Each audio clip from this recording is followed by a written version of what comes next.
Si scopre che diventare un uomo invisibile è un'esperienza davvero terrificante.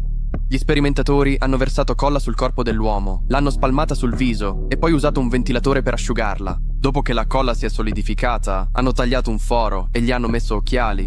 All'inizio pensavano che Jack potesse resistere solo pochi giorni, ma inaspettatamente col tempo, Jack rimase intrappolato in laboratorio per oltre metà mese. Il suo carattere divenne sempre più irritabile, finché un giorno riuscì a scappare. Tornato a casa, vide la vicina che si stava cambiando dentro casa sua.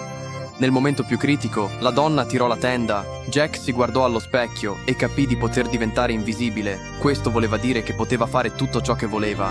Mentre la donna faceva la doccia, sentì improvvisamente qualcuno bussare alla porta. Si avvicinò, ma non trovò nulla fuori. Pensò di essersi sbagliata, ma un secondo dopo il campanello suonò di nuovo.